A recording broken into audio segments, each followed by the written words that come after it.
Ooh, that's scary. Oh, hey everyone. My name is Nathan Jones, and if you're new here, welcome. I talk about all things movies, specifically Blu-rays, but today is Halloween. And this week has been a really hectic one, and I'm assuming if you've been watching all my content, I've been putting out a lot. But next week, I'm actually taking a break. I'm taking a week off, and I want to just relax. I'm still working, but I'm away from YouTube. Unfortunately, the thing that does bring me happiness is talking to all of you. I'm taking away my happiness next week, so I apologize, but life is life. So anyway, I hope everyone's having a really fantastic October and Halloween today. Whatever you're doing, I just do it safe, please, because obviously these times are a little crazy right now. I don't know about you, but I would probably just put out some candy on the porch if somebody's going to trick or treat, even if it is trick or treat time. I don't even know anymore. But today, I wanted to do something unique and do something special for all of you. I wanted to recount all of my October diary in Letterboxd for my horror films that I watched. In fact, I watched 23 films, which actually surprises the hell out of me because I didn't think I would be able to watch that many movies this month in particular. So I almost did 31, so that's pretty cool. I mean, I did watch probably around 26 films. 3 of them aren't really horror based, so I'm not going to even talk about them. But I do want to tell you about my October Letterboxd, and I'm going to recount on my reviews. I've got my phone right here, and I'm going to read the review as I have the film next to me and see if it still holds up. So this should be fun. It also should be a little bit more lighthearted and a little bit more entertaining. So grab some popcorn, actually grab some candy. Make sure that candy doesn't have a blade hidden in it because, dangerous things happen, right? If you've seen Trick or Treat, you already know that, but that's just anyway, that's just common knowledge. So let's just jump straight in to October 1st. What am I talking about? I'm talking about The Hunchback of Notre Dame. All right, The Hunchback of Notre Dame, 1923, Lon Chaney, right here. I have the Flickr Alley version right here, which is fantastic, by the way. Let's look at what I said. All right, I gave it 3.5. I watched it on the 1st. Happy October, I said. Beginning with Lon Chaney and his iconic performance from 1923. Wonderful production, makeup, and compelling drama that showcases the power of this fantastic silent picture. What a droll piece of filth right here. There's not very much substance there. Apparently, as I was watching this, I wasn't really thinking too much. But from what I do recall, I did enjoy this film quite a bit, and it was really interesting seeing Lon Chaney in this makeup and just how utterly creepy this film is. Now, I'm obviously more aware from the Disney Hunchback of Notre Dame from when I was growing up. I'm no expert on this particular film, but this thing is awesome. I listened to the score by Donald Hunsberger, who was with the Czech Republic full orchestra, and I really enjoyed it. And this is a really fantastic edition. If you don't have it, please check it out, the Flickr Alley version. I got this on Amazon, so the boogeyman of our retail, but also the savior for some. So that's what I did on October 1st. Let's move on from here to another film. All right, moving right along to October 4th. So clearly I didn't watch movies the next few days because I was like, okay, that was enough, right? That was enough for me. But October 4th, I watched a film from 1932, directed by James Whale, and it is a film that I got from Eureka Masters of Cinema, Spy number 187, talking about the old dark house right here. And this old dark house, it speaks. Let's look what I said. So October 4th, I gave it a 3.5, pretty common. A gorgeous production from James Whale, with a fantastic cast in Boris Karloff, Gloria Stewart, Melvin Douglas, Lillian Bond, and Charles Lofton. Love that boy. My girlfriend even talked about it yesterday before we arrived in the parcel that very day. What timing? I'm going to try to edit these girlfriend comments out of here. That way everyone can be like, oh, okay, enough. So The Old Dark House. This came, I guess, just in time, according to my Letterboxd. I really enjoyed this film, and I've heard some really crazy things about it, just with production and how this survived. Which is just insane. And there's so many extra features to it. I think I watched a few of them. Obviously my time is a little limited. And so this is in the new 4K restoration.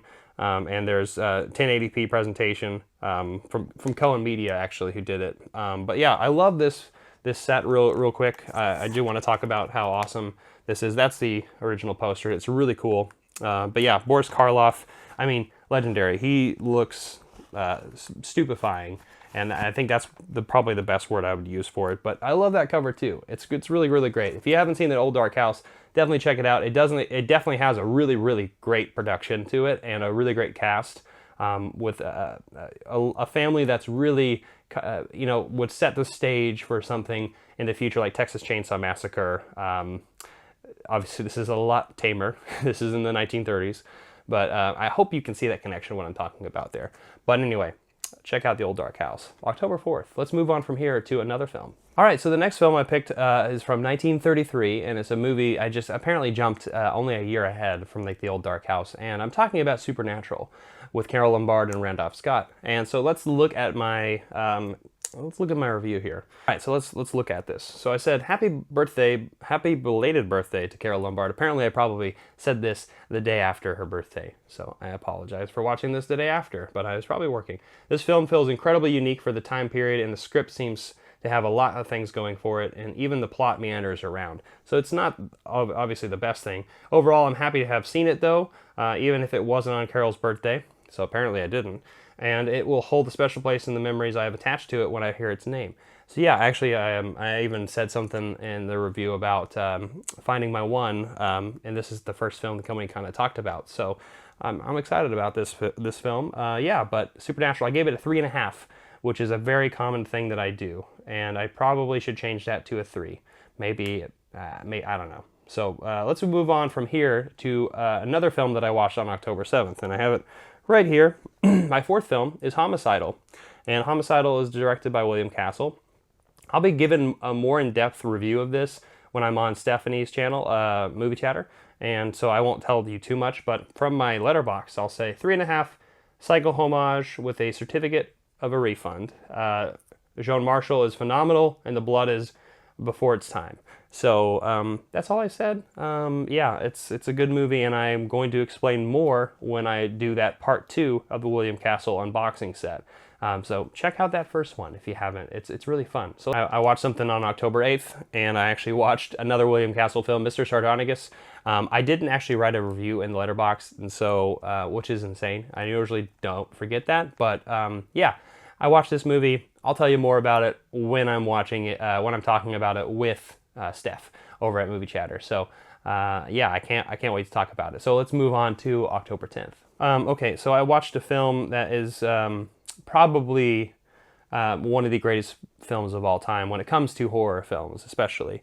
I didn't really write much of a review. I gave it a 4 star. It's from 1931, and I'm talking about Dracula right here. And this is the Alex Ross art. Ugh, gorgeous, just gorgeous. And all I said was Bela Lugosi, and I said bat. Like the bat emoji? You know, you can put emojis in Letterboxd. Isn't that pretty cool? So yeah, I said Bela Lugosi bat, and that was my review. I hope you enjoyed it. And so yeah, let's move on from here to October 11th. All right, October 11th is a film from 1920. It's on my Eureka Masters of Cinema. It's by number 213. I'm not even going to try to pronounce the German name of this film. It's a German film. I gave it a 3.5. Typical Nathan. I'm just giving everything 3.5. So I watched this on October 11th. I'm talking about the Golem, or how he came into the world, right here. So anyway, let's get to the review, right? Shall we? The only surviving film from Paul Wegener on the figure of the Golem comes one of the greatest Jewish horror films of all time. Creative production, wonderful acting, and a combination of terror and heart is this amazing piece of German expressionism. So there's like 3 versions of this film. One I think filmed in like 1915, 1920, this one, and one maybe a little bit later. Don't completely quote me on that, but I know that this is the only surviving film to have come around from this time for this particular film. Great movie, really fantastic, and I really love the special features on this film. I really liked them diving into Jewish horror, and there are a few examples of that in modern age, but it's really rarely touched because everything is definitely usually Christian based, like The Omen or The Exorcist, something like that. So yeah, Der Golem, very good film. Check it out. 3.5, very typical Nathan Jones. Let's move on from here. All right, moving right along, we are on October 12th, so not too far in it. Movie from 1983. This is a Warner Archive collection film with some of my favorite people. We have David Bowie, Susan Sarandon, and Catherine Deneuve. We have The Hunger. So 1983, I gave this a 3 stars, so not 3.5, so it's not typical. Okay, what'd I say? Sensual, bloodthirsty, Bowie, Sarandon, Deneuve. What more could I ask for? That's all I could ask for. It's a crazy film. What more can I say? It's very sensual, just to let you know. So moving on from this film to another film I watched on October 12th. In fact, one that I fell asleep to. I've already seen this movie, by the way, and apparently I didn't review it. So I swear I reviewed this a long time ago, but I'm still trying to work on Letterboxd. But I watched this with my roommate who wanted to watch it because he wanted to watch Jess Franco. And I was like, okay, well, I've seen this film. It's like, it's okay. I'm talking about Count Dracula. This is the Jess Franco 1970 version with Christopher Lee, where he's got a little mustache. It's a decent film. I gave it a 2.5. It's a film that the production is it's good, but like the direction all over the place, and it's a little dull. I will just give you that. But yeah, this is a Severin right here, Severin film that I have, and 2.5. Pretty average film. So let's actually move on to the 13th, to a Hammer film. All right, the 13th, Hammer film. Talking about this Hammer Horror 8-film collection, one that I've really barely dipped my toes into. I finally watched the second film from this, The Curse of the Werewolf from 1961. I gave it a 3.5. I don't need to say anything else there. The Curse of the Werewolf. So I said, a horror that doesn't outright show you the monster until the very end. Terrific film from Hammer. That's what I said. Wow. What a terrible, terrible review. I'm going to have to re-edit this version and make sure that nobody reads this and nobody sees this. So let's move on from this one because it's not great. Good movie, though. I do enjoy the movie. Okay, moving on to October 15th, so we're halfway through the month almost. Creepshow. I watched the movie Creepshow right here. This wonderful, wonderful thing. I watched this with my roommate and my best friend. He came over. So my review will tell you exactly that. 3.5 from 1982. When you need a good laugh and scare with your best friend, it's time to dive into Creepshow. Another very on the surface kind of level, but I think that day was really hard for me. So I do think that this review kind of shows that. So, this is a great film. It's a classic film. I love these 5 pieces, but yeah, this is a really good set, and it's from Scream Factory, and it's great. Check it out if you haven't seen it. All right, so the next film that I have, I don't have it on me because it's a Netflix film. On October 17th, I give this movie a 2 out of 5. So yeah, we'll just go in there. This is a Netflix original. And this is a sequel to a film that I did enjoy a few years back called The Babysitter. This one's called The Babysitter Killer Queen. And I said, a fun continuation film with ridiculous amounts of satanic goodness. That is a very to the point kind of review that I want to give to you. It's a silly, silly film. If you need to watch The Babysitter, definitely just watch the first one. This movie is just a little bit insane, a little too campy. There's some parts that don't really work. I do love camp, don't get me wrong. I just talked about Creepshow. I love campy stuff. But this one is okay. So moving on from there to another film that I don't have, because I actually got this one from the library on October 18th. I'm very, very happy to have watched this movie finally. I've seen it for the longest time. It's a film from 2000. I gave it 3.5. And it's called Ginger Snaps. So I'm assuming most of you have seen this one. It's a little Canadian film. So, but I said a bloody, wicked Canadian film that has wonderful performances by Emily Perkins, Catherine Isabelle, and then Mimi Rogers. After seeing this sitting on the shelf nearly every day of the record shop that I worked at, okay, I'll wake up, for 4 years, it's about time that I gave it a watch. So I'm really happy I did, and I'm happy that I'm going to the library a little bit more because that was a good pickup. So very happy about that one. Moving on from there to another film that I watched on the same day. Apparently I had the day off that day. It's a film from 1985. I gave this one a 4 stars, so it's one that I really liked. And I've always seen parts of it, but I've never seen it before, which is crazy. I saw Fright Night, the original right here. I said, isn't it delightful when your new neighbor turns out to be an undead bloodsucker? God, I love these effects. And then I do the vampire emoji. Yeah, yeah, this movie's crazy. I love it. Yeah, I really love the production design of it too, like all of the special effects going on in it. Crazy things going on. And I do really love the campiness elements to it, and like kind of like that, you know, kid next door, or I guess vampire next door kind of vibe going on for it. But it's a good movie. Definitely check it out if you haven't seen it. But I'm assuming most of you have, and I'm the only one who hasn't. So, all right, so moving on from that to October 19th, a film that really isn't a horror film. It's kind of horrific if you think about his life, but it's not really. It is Man of a Thousand Faces with James Cagney, Dorothy Malone, and Jane Greer. And so this is, you know, on Lon Chaney and his life, and it's like a biopic. And so this came out in 1957, great year for film. I gave it a 3.5. I said, great release from Arrow Academy of the 1957 biopic of Lon Chaney. Fresh after watching The Hunchback of Notre Dame, I could not help but watch this as soon as I could. Full of heart, heartache, and wonderful acting by James Cagney, Jane Greer, and Dorothy Malone. I think that was a decent review. So yeah, it's a good film. It's not really a horrifying film. It's definitely the only biopic in this thing. And but yeah, it's a good one. I'd recommend checking it out. So my review didn't sell it to you, you know? So moving on from here to another film that I watched on October 19th, right here. I think I was shredding papers as I was watching this one. I was cleaning a lot. And so this one, I didn't really give much of a review either on this one. I gave it a 3.5. It is a film from 1968. This is a Scream Factory edition. The Devil Rides Out. I said, all hail the devil who rides out, all hail Christopher Lee. And then I put a devil emoji, which is all you need to have because, you know, Christopher Lee. Fun film. Very fun film. A lot of espionage, a lot of satanic things going on.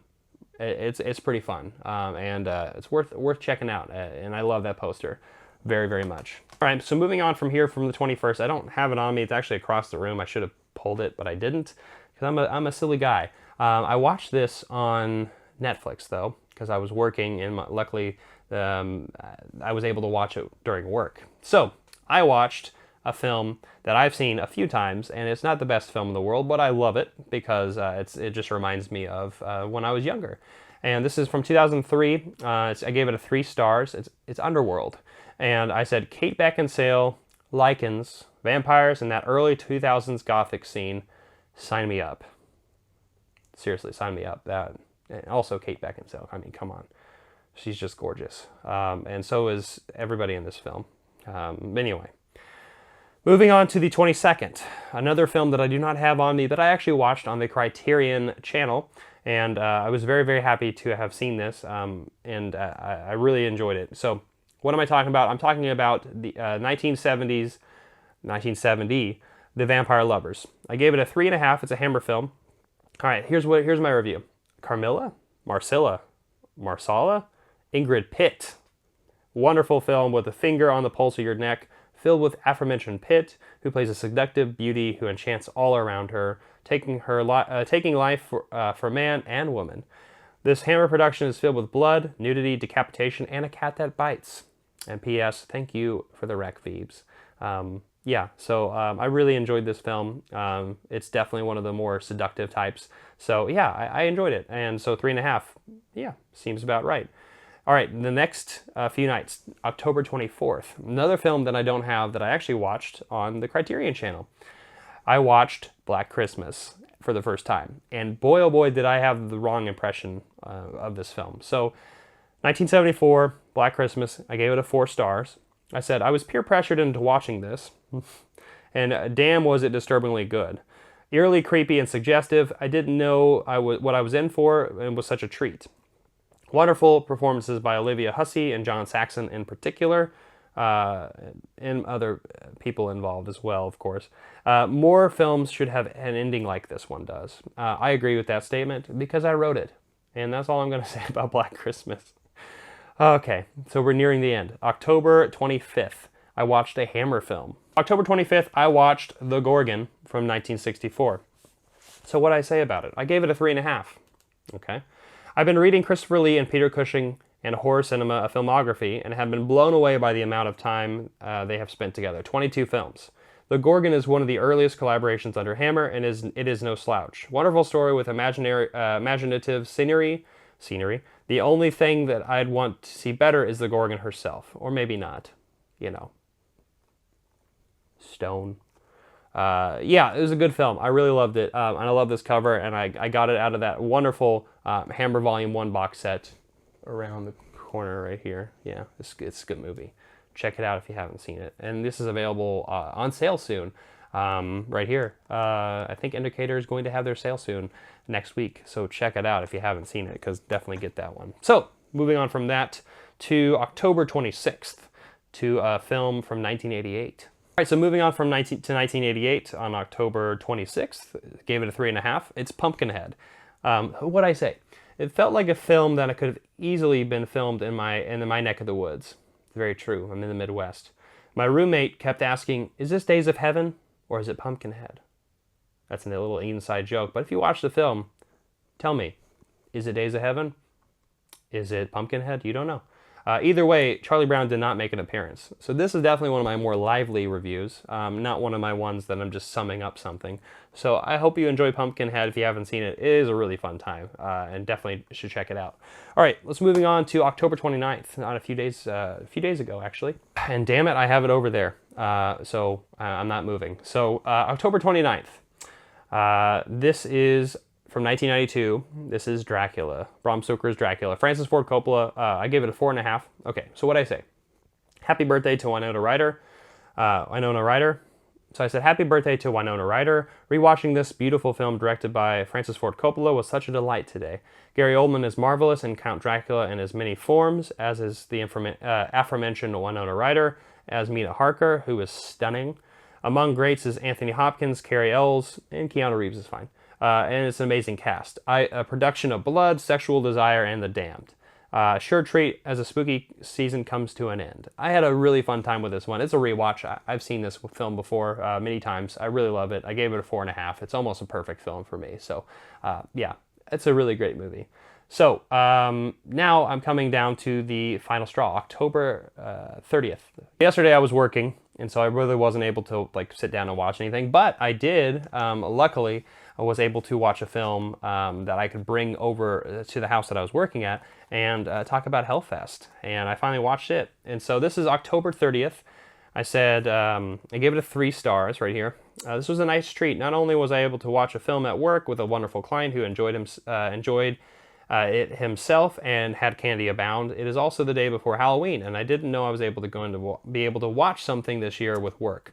I very much enjoy going into Hellfest. So it was a fun time. I had a really good time with this. And so today, that leads to October 31st. I'm going to be working a lot, and I'm going to try to watch this film. What film am I talking about? I'm talking about Pan's Labyrinth. This is my Halloween tradition. I try to watch it every year. We'll see how that goes. But what about you? Yeah, I've already talked about Pan's Labyrinth plenty of times. But what about you? I want to know about your Letterboxd October activity, or what have you been watching this October? Tell me down in the comment section down below. I'm really excited to hear about it. I hope everyone's going to have a really happy Halloween. I'm very thankful to have all of you in my life, and yeah, I hope you all have a very, very scary and spooky time this year. And yeah, I hope you enjoy this video. Leave your thoughts down below, give this a like, and share this video, hit that notification bell, and I'll see you next time. I'm not jonesing around.